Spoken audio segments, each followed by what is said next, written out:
Hello and welcome to Excellency IAS. This is Mayur Sagar. We are studying the Indian polity by M. Lakshmikant.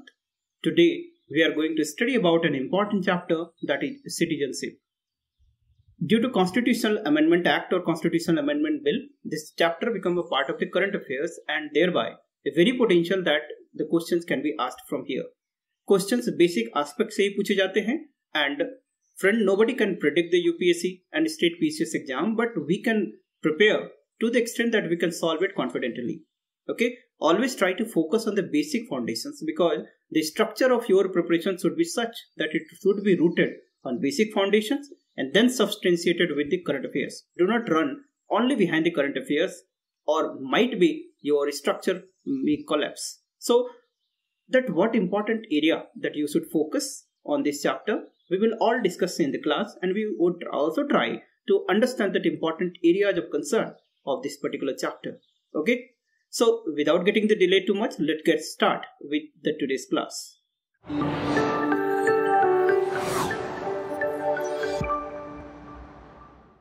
The friends, this chapter begin with the concept of the state and the citizenship. Citizen होने के क्या benefits होते हैं? They possess the civil and the political rights, and they classify that the people into the two category, that is एक citizen और एक aliens. So first of all, we look at the some of the framework, the structure that you should, how you should proceed, and then we will take up the some of the important lines from this chapter. Okay, so let's understand the basic structure of this chapter.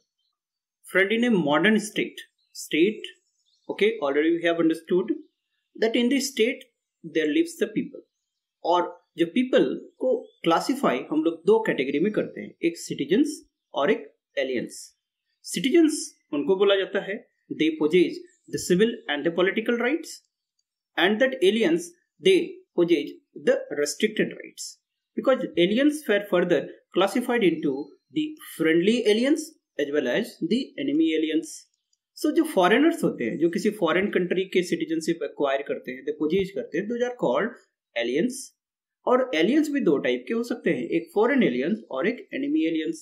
Jin countries के साथ हमारा friendly relation है, ठीक है, जिन country के साथ हमारा friendly relation है, उन लोगों को फ्रेंडली एलियंस बोला जाता है.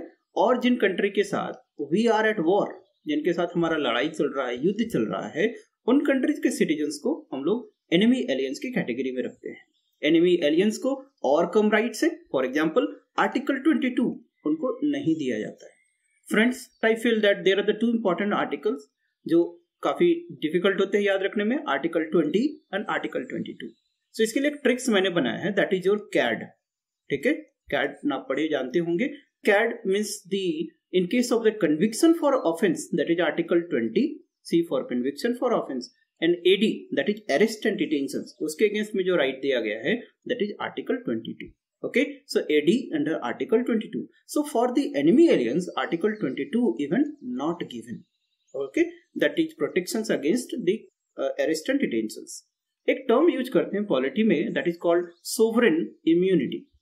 Okay, sovereign immunity. और second is the diplomatic immunity. Second is the diplomatic immunity. So ये basically है क्या? तो sovereign immunity हम लोग बाद में देखेंगे, but diplomatic immunity जो foreign एम्बेसडर्स होते हैं, कुछ फॉरेन डिप्लोमेट्स होते हैं, उनको हमारे यहाँ पर कुछ इम्यूनिटी प्रोवाइड किया गया है against like arrest and detentions. Okay, so they have provided with some immunity. So these are called certain rights.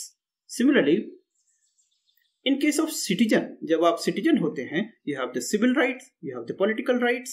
Okay, rights in terms of the fundamental rights. Okay, the fundamental right for your the political justice, political development. Then we have the DPSP. Then these are the non-justiciable right for the economic and the social democracy. You have the fundamental duties, okay, along with the rights, that you have some moral obligations to the country, to the people. So these are the benefits of having the citizenship. So I hope this is the structure. The peoples in a modern state are of two types, aliens and citizens. इनके दो category होते हैं, and aliens are further classified into foreign and that enemy जो at the war है, and the friendly relation जिनके साथ है, उन citizens को हम लोग aliens की कैटेगरी में रखते हैं. Okay, now let us understand that in our constitutions what are the provisions given for the Citizenship, actually in our the constitution, that is 26 January 1950, when the Republic Day was celebrated, when India became a republic.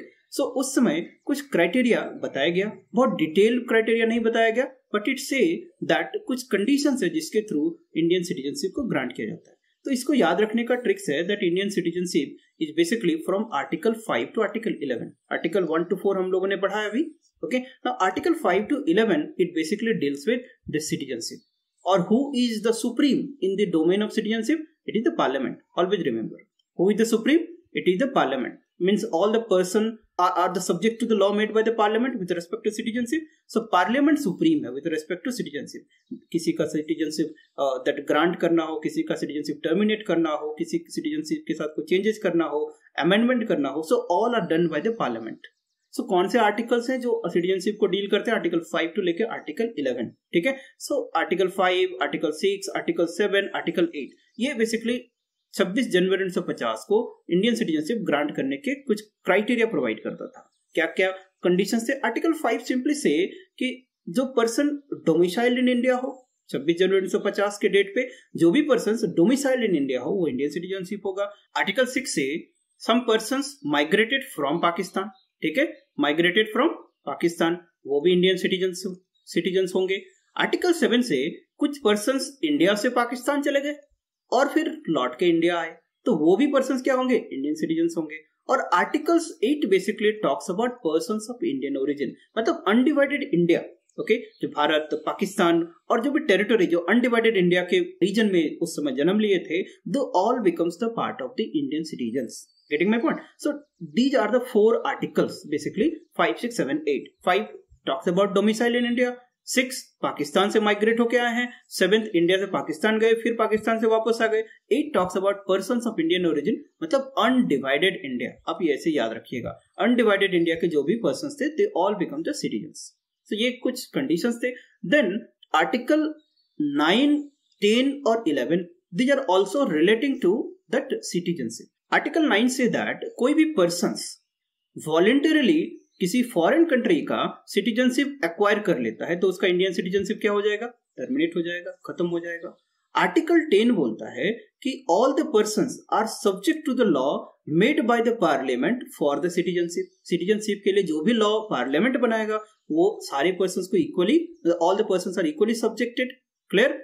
And article 11 से that parliament is the supreme with respect to the citizenship matter. Citizenship के लिए who is the ultimate authority? It is the Parliament of India. Getting my point? ये इन gist है इस total chapter का. Article 5, 6, 7, 8, then 9 से कि voluntarily acquire करते हो तो सिटीजनशिप लॉस होगा.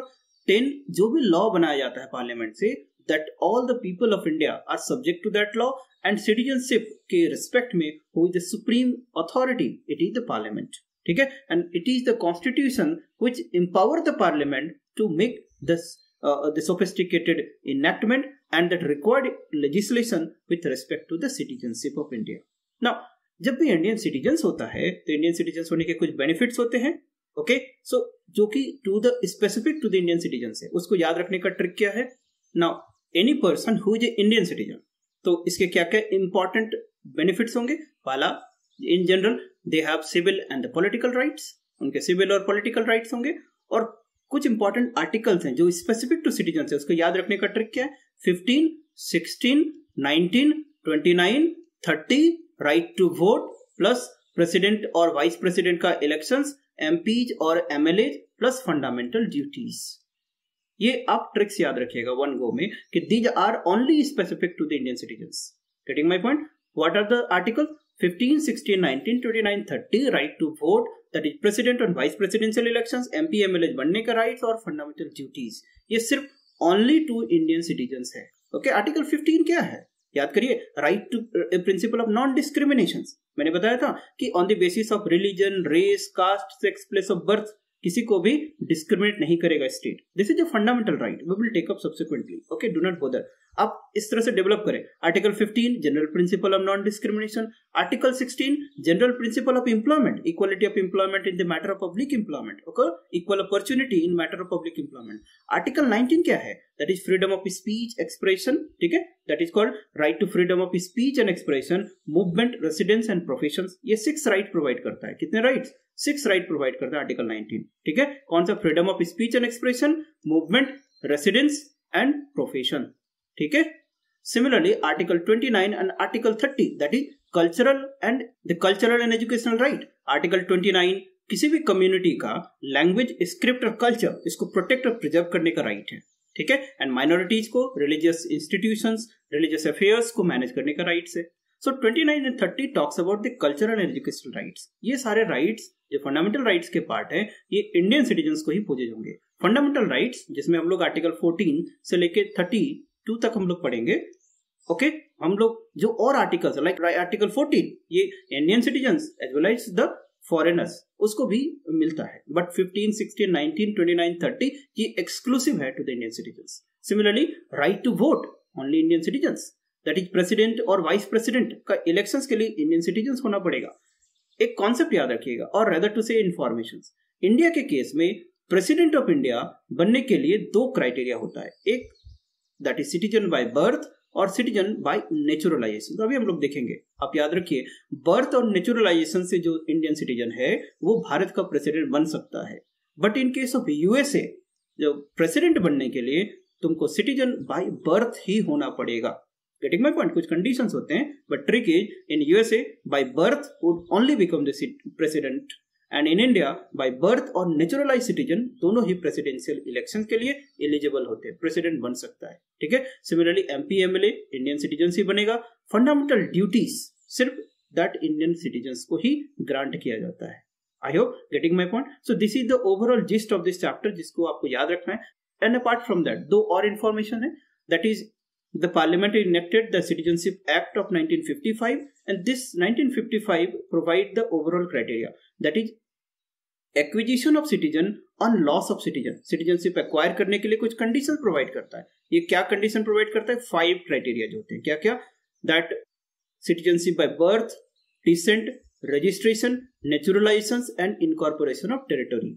ये 5 criteria है, birth, descent, registration, naturalisation and incorporation of territory. इसी तरह से लॉस ऑफ सिटीजनशिप टर्मिनेट करने के लिए कुछ कंडीशंस होते हैं। कितने क्राइटेरिया होते हैं? The termination, the loss of citizenship by terminations, renunciations and deprivations. 3 तरीके से लॉस हो सकता है। टर्मिनेशंस और रिनंसिएशन सिटीजन करता है और deprivation is done by the government, okay. So citizenship act 1955 it provided 5 criteria: birth, descent, registration, naturalization and incorporation of territory, and loss of citizenship के 3 criteria होते हैं, that is terminations, renunciations and deprivations। Friends, citizenship amendment bill आप देखे होंगे, discussion बहुत चला होगा। Citizenship grant करने की बात थी, किन कंट्री थे याद है किसी को? That is Bangladesh, Afghanistan and Pakistan. किस कम्युनिटीज थी आप लोग पढ़ लीजिएगा न्यूज़पेपर में। But here most important thing that here it talks about the citizenship on the basis of religion, but Citizenship Act 1955 do not talk the religion to be the basis for the grant of citizenship। तो यहाँ ध्यान रखिएगा, UPSC यहाँ पर आपको trap कर सकता है। Getting my point? So current affairs के पीछे पढ़िए, but that should B empowering, that should B substantiating. मजे लेने के लिए आप करंट अफेयर्स नहीं पढ़ना चाहिए, okay. Now let us move and understand the text of this chapter. So when you read that background, that structure you keep in mind। so meaning and significance में क्या बात करता है? that there are the 2 types of the people, citizens and alien, already we have discussed। क्या rights होते हैं? that already we have discussed। now in this chapter it say that the constitutions actually कोई elaborate और कोई permanent provisions provide नहीं करता है for the citizenship। it empowers the parliament, okay, it empowers the parliament to define accordingly। so constitution confers the following rights and the privilege on the citizen of India and denies to the aliens। क्या क्या already मैंने बता चुका। Article 15, 16, 19, 29, 30, then these are the rights given। apart from that the right to vote, that is permanent to the state MPs, MLAs, presidential, vice presidential और कुछ office है like governor of states, attorney general of India, advocate general, that is supreme court के जजेस, ये सारे बनने के लिए आपको इंडियन सिटीजनशिप होना पड़ता है। इसके अलावा फंडामेंटल ड्यूटीज भी सिर्फ इंडियन सिटीजन्स को ही दिया जाता है। ठीक है, one additional information that is president वाला, that in India that is birth by plus naturalise citizen president बन सकता है, but in USA only by birth, that should be eligible for the presidential office. I hope getting my point. Now in the constitutions, article 5 to article 11 in part 2, it basically deals with the citizenship. Getting my point? Constitutions में there is neither any permanent or elaborate provision with regard to the citizenship. It only identify the person who become the Indian citizenship on the commencement of constitution. मतलब सिर्फ ये इतना बोल रहा है कि on the 26 जनवरी 1950 में कौन कौन से persons Indian citizenship होंगे। Okay? And it do not talks about कि acquisitions और loss of citizens जो subsequent time में होगा वो किस तरह से होगा। इन सब काम के लिए Constitution has empowered the Parliament कि what should be the criteria for acquisitions in the future course of the time, okay, and what should be the criteria for loss of citizenship. For this it empowered the Parliament of India. So thereby Parliament of India has enacted Citizenship Act of 1955. Okay, इन्होंने इस enact किया, इस law को बनाया, and accordingly 26 जनवरी 1950 में according to the constitution कौन से category के पर्सन इंडियन सिटीजनशिप होंगे, already I have discuss 5, 6, 7, 8, okay, that is person domiciled, Pakistan से आ गया, पाकिस्तान गया फिर वापस आ गया, और persons of Indian origin. Citizenship act 1955 कुछ और क्राइटेरिया ऐड करता है, that is article 9, that is voluntary, किसी स्टेट्स का सिटीजनशिप एक्वायर करता है, and article 10 that is all law made by the parliament, parliament is the supreme here. I hope all of you are getting. So in this chapter, in the rest of the part, what should be the criteria? That उस criteria को कुछ details में पढ़ना है. What should be the terms and conditions you should remember? So in short, what is the structure you should keep in mind? That there is a Citizenship Amendment Act 1955 which provides a criteria. For acquisition, 5 criteria. For loss, there are the 3 criteria. Getting my point? Second, that the Parliament is the supreme in the matter of the citizenship. Constitutions only provide on 26 January 1950 what should be the conditions and what persons to be the citizens of India. इसके लिए article 5, 6, 7 और 8 उसमें provisions को provide करता है, and then if you are a citizen then there are the certain civil and the political rights which are exclusive, like article 15, 16, 19, 29, 30, right to vote, president, vice president, MP, MLAs, and lastly that is duties. Apart from that कुछ rights होते हैं जिनको foreigners को भी दिए जाते हैं, we will take up, okay, in the fundamental rights chapter. Getting my point? So friends, in the today's class we have understood some of the basic aspect. In tomorrow we will take up some of the terms, okay, like birth, descent, naturalization, ये क्या होता है, and we will conclude the chapter tomorrow. At last but not the least, that we again meet with the next chapter. So you revise this chapter, read the text. Hopefully the things would be easy for you. So you should stay safe, stay healthy, keep reading. Have a nice day.